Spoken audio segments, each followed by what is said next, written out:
Gente, Bruno, cadê você? Aqui. Liga a câmera para nos despedirmos. Não, Sim, arruma aí, bora. não. Gente, o cachorro vai ficar latindo o dia inteiro mesmo hoje, será?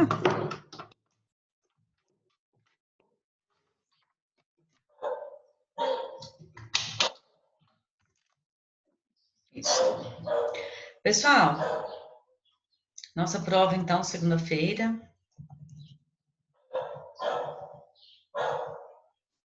Isso aqui. Nós vamos. Deixa eu ver se abre. Não sei se é esse que eu vi que é grande. Esse é o conto. Não. Eu queria que a gente lesse o Sofieri.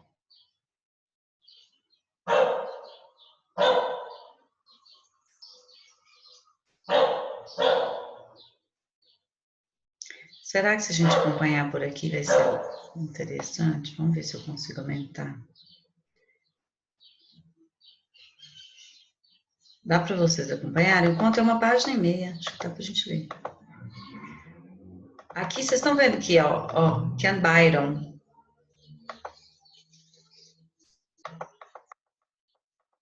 Só relembrando uma questão aqui, que até é importante para a avaliação. Na Inglaterra, nós tivemos o precursor do romantismo, chamado Lord Byron. Né? O Lord Byron, foi ele quem criou essa questão do ultrarromântico, do sensitivo, da subjetividade extrema, o sentimentalismo exagerado.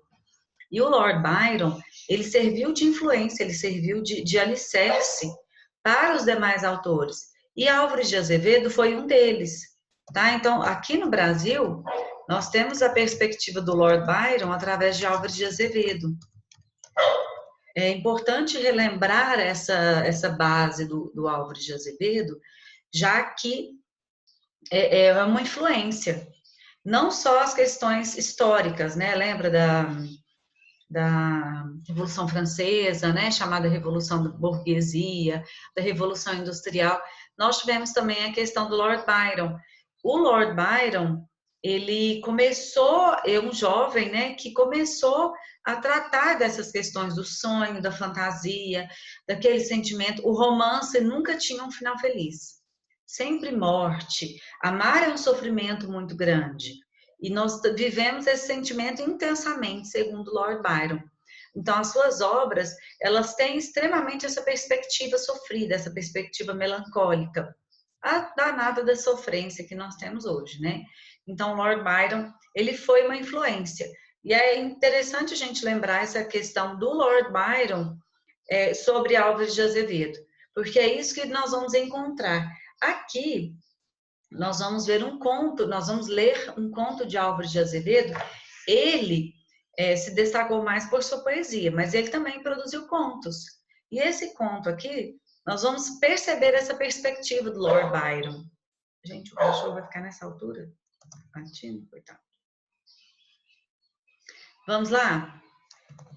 Ó, o conto se chama, então, Sofieri, tá?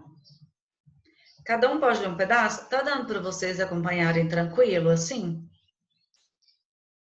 Caso, se vocês quiserem, na página 182 tem um QR Code. Também seria uma opção para aqueles que não conseguem acompanhar assim, um pouco online. Gente, que canseira desse cachorro, tá me atrapalhando. Você acabei de entrar, viu? Oi, Vitória? Eu acabei de entrar. Não ouvi. Eu acabei de entrar. Ah, não, tudo bem. Gente, vamos ligar as câmeras para nos despedirmos. Luca, Bruna, Cecília, Lucas, Maria Fernanda, Lises, Arthur e Arthur, Oi, Vitória. Oi. Vamos lá? Cada um pode ler um pedaço? Para não ficar cansativo? O negócio vai ter cookie. Aí. Vamos lá? Vai, Júlia, começa para nós, então, por favor. Ó, 200 Júlia numa sala. Júlia Menezes. Saiu, Maria Lúcia.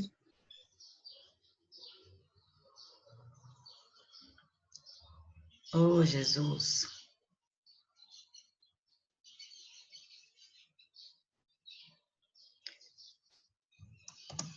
Ela deu. Sabê-lo. Roma é a cidade do fanatismo e da perdição. Na alcova do sacerdote dorme em agosto a Amásia, no leito da vendida se pendura o crucifixo lívido. É um requintar de gozo blasfemo que mescla o sacrilégio à convulsão do amor, o beijo lascivo à embriaguez da crença. Pode continuar? Pode ler mais um. Para Era ficar... em Roma. Uma noite a lua ia bela como vai ela no verão, por aquele céu morno, o fresco das águas se exalava como um suspiro do leito do Tibre. A noite ia bela. Eu passeava a sós pela ponte de. As luzes se apagaram, uma por uma nos palácios. As ruas se faziam ermas e a lua, de sonolenta, se escondia no leito de nuvens. Uma sombra de mulher apareceu numa janela solitária e escura. Era uma forma branca. A face daquela mulher era como a de uma estátua pálida à lua. Pelas faces dela, como gotas de uma taça caída, rolavam fios de lágrimas. Só um minuto, vamos só entender aqui um pouquinho para a gente não perder a questão. Aqui está havendo uma conversa, né? Ó, a noite ia bela. Percebam as descrições presentes nesse conto que vão ressaltar essa questão da noite. Uma noite a lua ia bela. Então, é um tema também presente tanto na poesia quanto na prosa de Álvares de Azevedo, tá? As descrições, a valorização da noite, a valorização do sonho, enfim. Aqui tem atenção. A face daquela mulher era como uma estátua pálida à lua. Pelas faces dela, como gotas de taça caída, rolavam fios de lágrimas. Tá? Então, isso aqui vai nos ajudar à frente. Vitória e Maísa. Eu me encostei. Eu me encostei à hierarquia de um palácio. A visão desapareceu no escuro da janela. E daí, um canto se derramava. Não era só uma voz melodiosa.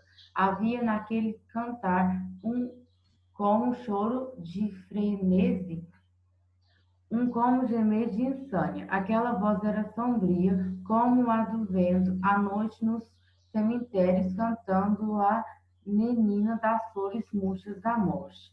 Depois o canto calou-se. A mulher apareceu na porta. Parecia espreitar se havia alguém nas ruas. Não viu a ninguém. Saiu, eu seguia. A noite ia cada vez mais alta. A luz sumirá no céu, e a chuva caía as gotas pesadas.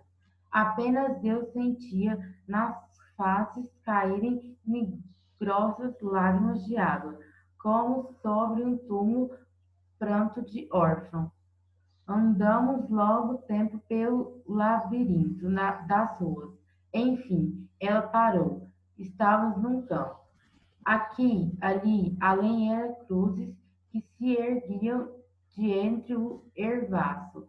Ela ajoelhou-se, parecia soluçar. Em torno dela estavam as aves da noite. Não sei se adormeci. Sei apenas que, quando amanheceu, achei-me a sós no cemitério. Contudo, a criatura pálida não fora uma ilusão. As urzes, as cincutas do campo santo estavam quebradas junto à cruz. Gente, então tá. Deu para começar a entender aqui o enredo? Eu me encostei à aresta de um palácio, a visão desapareceu do escuro da janela. Então, ele começou a seguir a mulher, né? A mulher pálida, pálida mais do que a lua, e eles pararam no campo e ele adormeceu e amanheceu no cemitério. Então, temas voltados à noite, a mulher, né, a temática feminina, a questão do sonho, tanto é que ele fala que eu não sei se... Eu percebi que não era de fato um sonho. Vamos lá, Vitória, continua para nós. Peraí que eu subi mais. O frio da noite, aquele sono dormido a chuva, causaram-me uma febre. O meu delírio passava e repassava aquela brancura da mulher. Gemiam aqueles soluços e todos aqueles que devaneiam e se perdiam num Canto suavíssimo. canto suavíssimo. Um ano depois voltei a Roma. Nos beijos das mulheres nada me saciava. No sono da saciedade me vinha aquela visão. Numa noite, e após uma orgia, eu deixava dormida no leito dela a Condessa Bárbara. Dei um último olhar àquela forma nua e adormecida com a febre nas faces e a lascívia nos lábios úmidos. Cadê? Eu perdi. Gemendo. Aqui, ó. Gemendo ainda nos sonhos com agonias volupiosas do amor. Saio. Não sei se a noite era límpida ou negra. Sei apenas que a cabeça me escaldava de embriaguez. As taças tinham ficado vazias na mesa.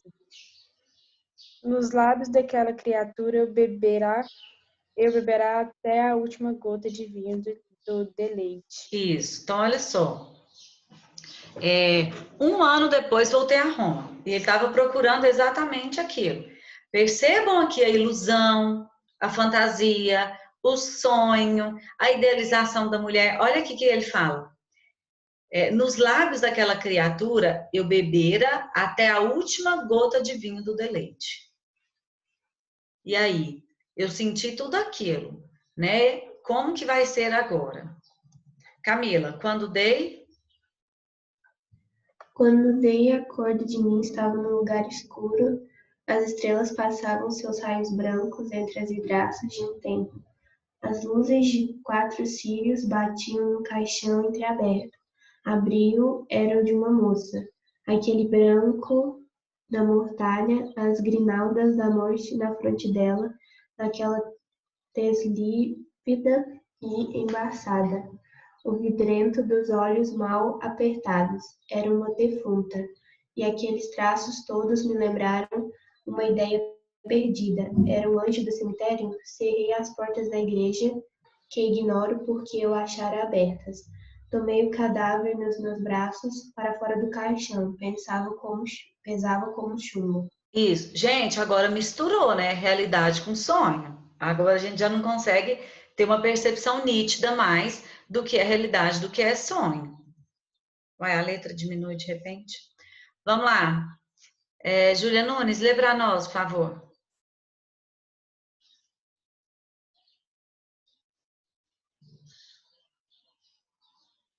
Sabeis?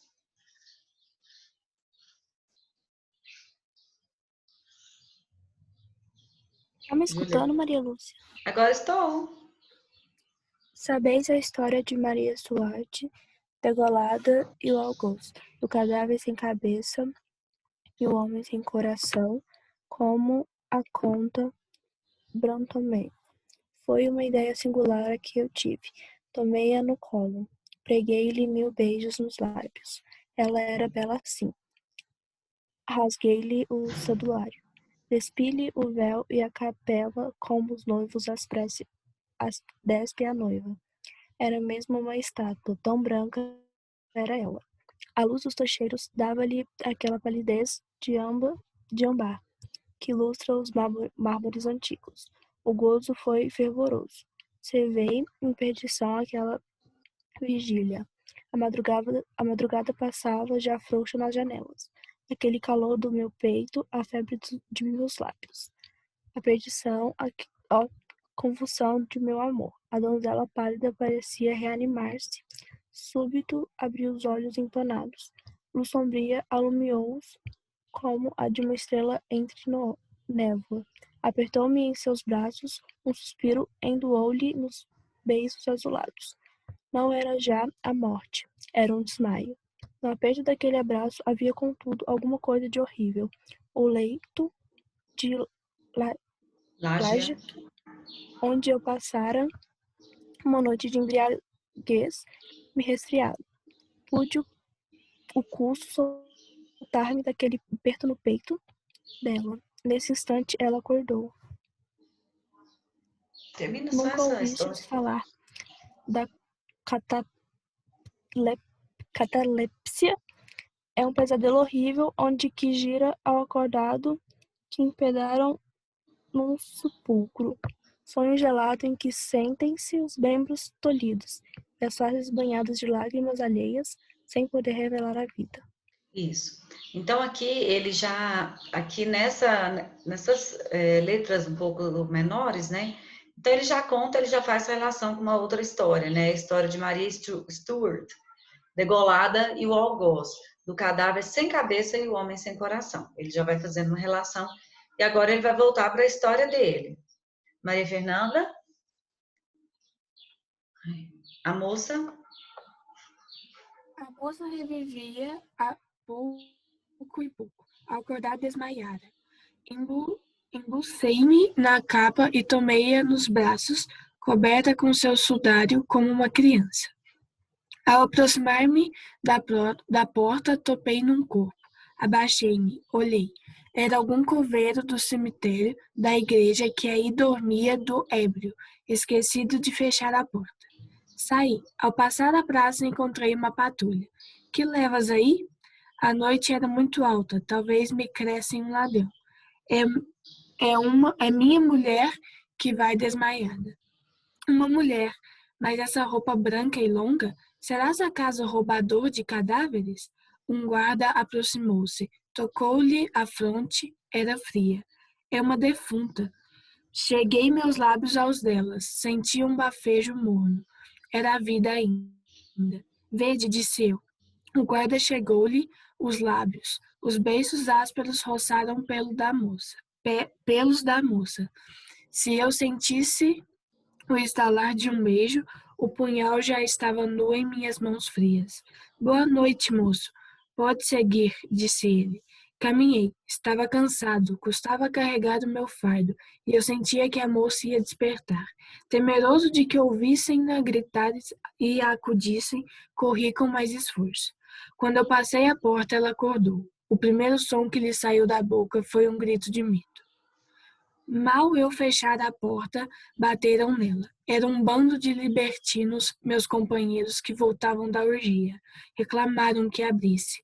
Fechei a moça no meu quarto e abri.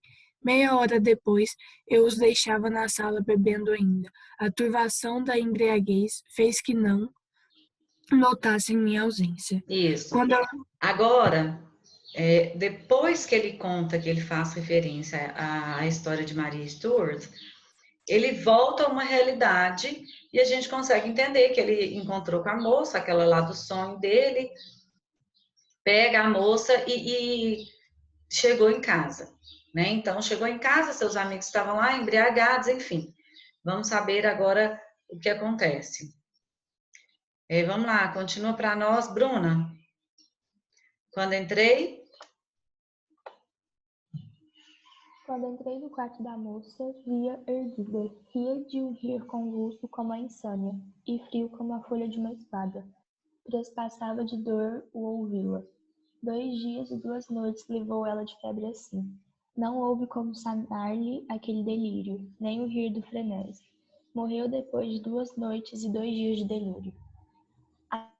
À noite saí. Fui ter com um estatuário que trabalhava perfeitamente em cera e paguei-lhe uma estátua dessa virgem.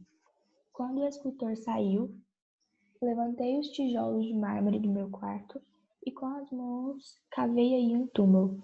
Tomei-a então pela última vez nos braços, apertei-a a meu peito, muda e fria, beijei-a e cobri-a adormecida do sono eterno com o lençol de seu leito. Fechei-a no seu túmulo e estendi meu leito sobre ele. 1 ano, noite a noite, Dormi sobre as lajes que a cobriam. Um dia o estatuário me trouxe a sua obra. Paguei-lhe e paguei o segredo. Não te lembras, Bertrand, de uma forma branca de mulher que entrevistes pelo céu do meu cortinado? Não te lembras que eu te respondi que era uma virgem que dormia? E quem era essa mulher, Soufieri? Quem era seu nome? Quem se importa com uma palavra quando sente que o vinho lhe queima assaz os lábios? Quem pergunta o nome da prostituta com quem dormia e que sentiu morrer a seus beijos quando nem a dele mister por escrever? Escreveu na lousa. Soufieri encheu uma taça e bebeu-a, e erguer-se da mesa quando um dos convivas tomou-o pelo braço. Soufieri, não é um conto isso tudo? Pelo inferno que não, por meu pai que era conde bandido, por minha mãe que era a bela Messalina das ruas, pela perdição que não. Desde que eu próprio calquei aquela mulher com meus pés à sua cova de terra, eu vou-lo juro. Guardei-lhe como amuleto a capela de defunta. Eila. Abriu a camisa e viram-lhe ao pescoço uma grinalda de flores mirradas. Vede-la murcha e seca como o crânio dela. Então, olha só. O Soufieri, né, ele conta essa história. Dá para a gente perceber a questão temporal, né? Que começa, ele faz uma retomada, depois ele volta para o presente. Soufieri, não é um conto isso tudo? Não, pelo inferno que não. Por meu pai que era conde bandido, por minha mãe que era bela Messalina das ruas, pela perdição que não era um conto. Então ele vai nessa fuga da realidade, né, que é uma característica também da segunda fase romântica. Ele entra nessa fuga da realidade, ele entra nesse sonho, nessa fantasia e depois ele volta para a realidade. E agora?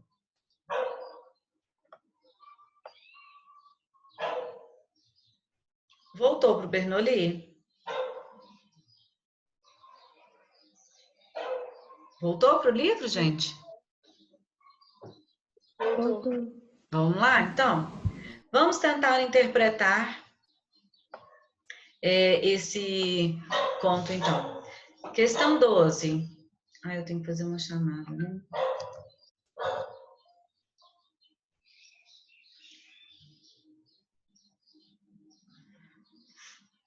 Arthur Isaac, pode ler para nós a 12? Posso. Então vamos. A obra de Álvares de Azevedo foi toda publicada após a morte do autor. Morreu muito jovem, aos 21 anos, da tuberculose. Ainda que tenha vivido pouco, produziu uma obra relativamente extensa.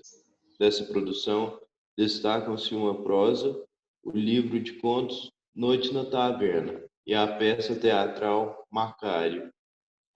É considerado o maior representante brasileiro do que se chamou de mal do século, apresentado como temas recorrentes a melancolia, a morte, o vício, a boemia e a mulher. Isso. Então, Álvares de Azevedo, essas características aí, a melancolia, a morte, a mulher, são influências do Lord Byron, tá? E foi ele Álvares de Azevedo, quem foi o precursor aqui no Brasil e quem foi o maior influenciador do Lord Byron, tá? Foi ele que pegou essas características e colocou em prática. O que nós chamamos do mal do século. O que seria o mal do século? Pertencente à segunda fase romântica, né, o ultrarromantismo, o mal do século são aquelas características que trabalham com a miséria do sentimento, né, a morte, o sonho, bem o que tinha agora no conto. Vamos lá, letra A, Lises.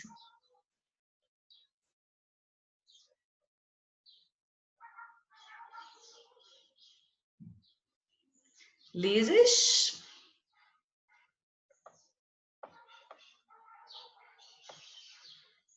Lises não tá aí não? Achei que tivesse visto. Cecília tá aí?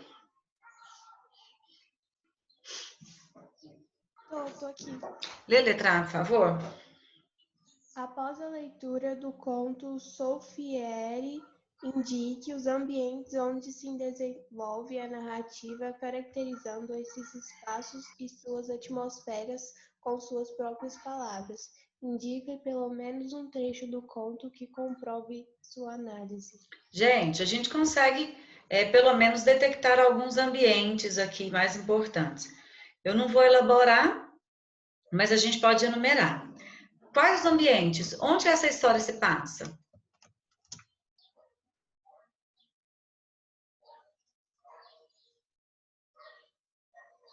Onde que eles se encontram pela primeira vez? Ai, o conto não tá aqui, né? Esqueci.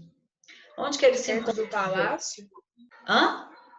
É perto do palácio? Perto de um palácio, isso. Até chegar em um lugar escuro, né? Onde que ele narra assim que eles estavam em um campo, andavam por uma rua escura. Depois, por onde que essa história chega? Onde que ele se vende no cemitério? Então a história se passa no cemitério, um lugar sombrio, um lugar escuro, um lugar fúnebre, que vai se relacionar novamente às questões do mal do século, novamente às questões referências do Lord Byron. Então vamos lá. Próximo ao palácio, que é esse caminho, né, pelo qual eles perpassam. Depois ele passa para o cemitério.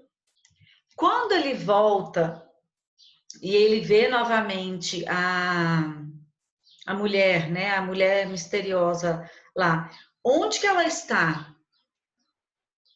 Dentro de um caixão. Então ela está, entre aspas, morta, né? Estava esperando que ela morresse de fato.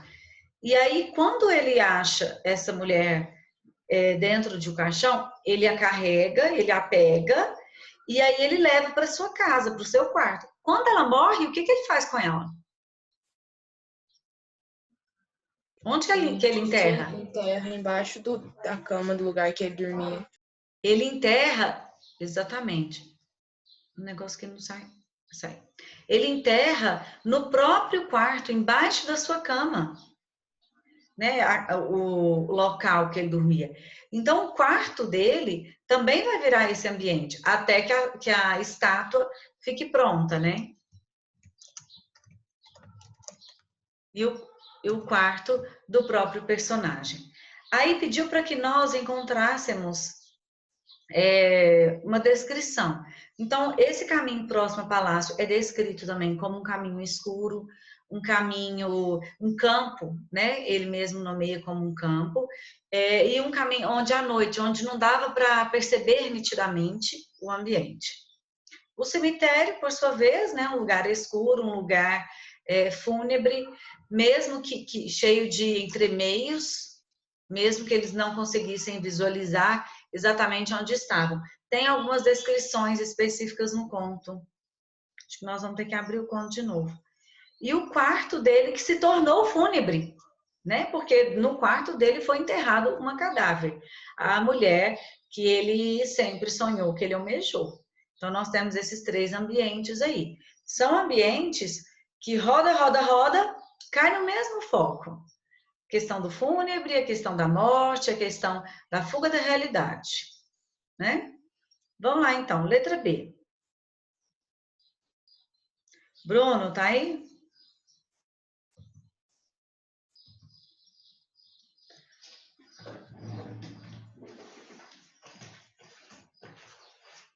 Bruno, não tá, não? João Otávio, tá aí? Tô. Vamos lá, lê a letra B, por gentileza. Letra B. Na obra...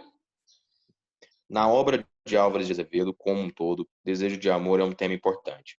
As figuras femininas criadas por esse autor revelam uma ideia de beleza, bem característica de autores como Lord Byron. Byron, isso. Volte ao conto Soulfire, analise e identifique a construção feita pelo autor para caracterizar a figura feminina amada pela personagem. O ideal seríamos voltar no conto, né? Mas vamos tentar relembrar algumas características colocadas por Sufieri para caracterizar a mulher. Vocês lembram de alguma coisa? No começo, né? A mulher era pálida, igual uma lua, como a lua. Ou seja, eu estou idealizando a mulher assim como a lua, né? Exaltando a sua beleza.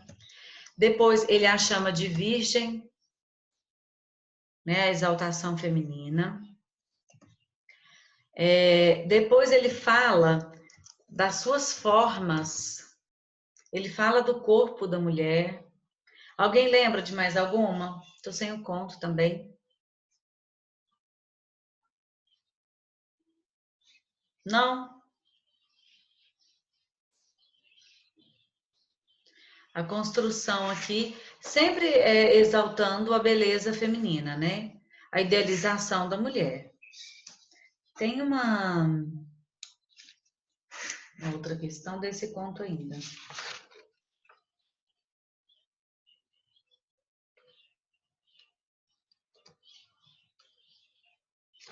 Eu marquei, gente. Onde que eu pus?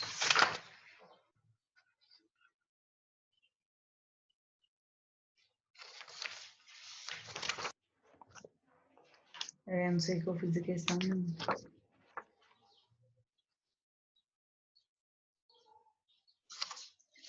Tá. Agora nós vamos, então,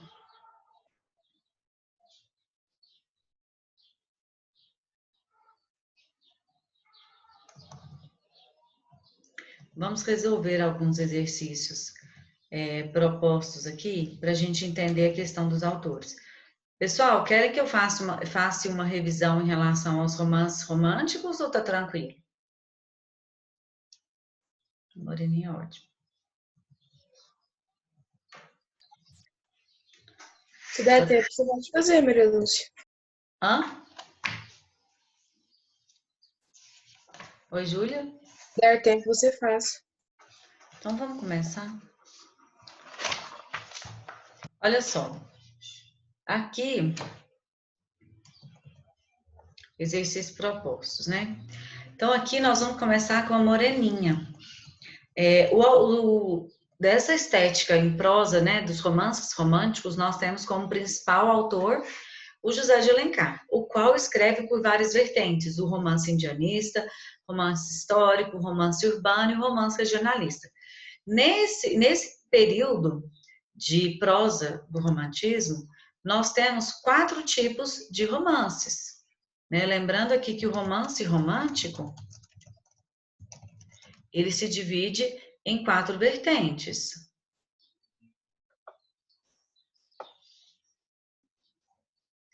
O romance indianista, o romance urbano, o romance regionalista, e um que não aparece tanto no Brasil, mas que existe, e ele é mais intenso em Portugal, o romance histórico. O romance histórico. Então, essas 4 vertentes aqui, elas permeiam a prosa. O índio, visto como herói, o índio exaltado, o índio com as suas belezas, mesmo que o índio se insira em meio urbano, o índio ainda tem a sua cultura. O índio ainda ele é provido, ele é carregado dos seus conhecimentos, né, da sua base, do seu alicerce. Nos romances indianistas, principalmente o Guarani e Iracema, né, os quais são obras-primas aqui dentro dessa estética, o romance indianista ele propõe essa busca cultural. Essa busca cultural deriva-se do processo de independência do Brasil. Lembrando que a contextualização histórica vai se relacionar diretamente aí ao romance indianista, tá? Uma vez que nós tivemos a independência, então o Brasil teve essa sensação de resgatar a nossa cultura. E a nossa cultura é baseada no índio, tá aí a justificativa para esses romances indianistas. Por sua vez, nós temos também o romance urbano, né? O próprio nome traz, ele vai tratar de obras que acontecem de fato nos grandes centros urbanos. Nos grandes centros urbanos, principalmente a cidade do Rio de Janeiro, né? Que está crescendo, aqui já é a capital então era o Rio de Janeiro. Então, seria aqui uma forma de descrever a sociedade daquela época. Por que a sociedade daquela época? Outra questão histórica relacionada. A burguesia tornou-se um público-alvo aqui. A burguesia, com a Revolução Francesa, né, a Revolução Burguesa, a qual nós chamamos, tornou-se o grande marco aqui, porque as mulheres passaram a ser leitoras, as mulheres passaram a cultivar o conhecimento dos romances. Então, os romances urbanos veio por forma de mostrar a sociedade. Ele vem através de mulheres que têm uma perspectiva diferente daquelas simplesmente que aceitam um casamento proposto pelo pai, aceitam ser sustentadas, né, pelo marido. O romance urbano vem com esse foco, tá? Já o romance indianista é a questão do índio, né, o índio herói, o índio belo, né? E aqui o romance urbano já vem mostrar essa sociedade. Lembrando que os romances aqui eram da burguesia, falando da burguesia e para a burguesia. Então, por isso que os romances urbanos, eles se destacam nesse ponto, porque nós temos a questão da nova sociedade, do novo público leitor aqui. Outra coisa importante da gente lembrar, os folhetins, tá? Essas obras aqui, muitas delas, começaram a ser divulgadas, publicadas de fato através dos folhetins. Então é importante a gente entender essa questão. Os folhetins eram publicados periodicamente nos jornais. Então era como matar os dois coelhos numa caixa d'água só.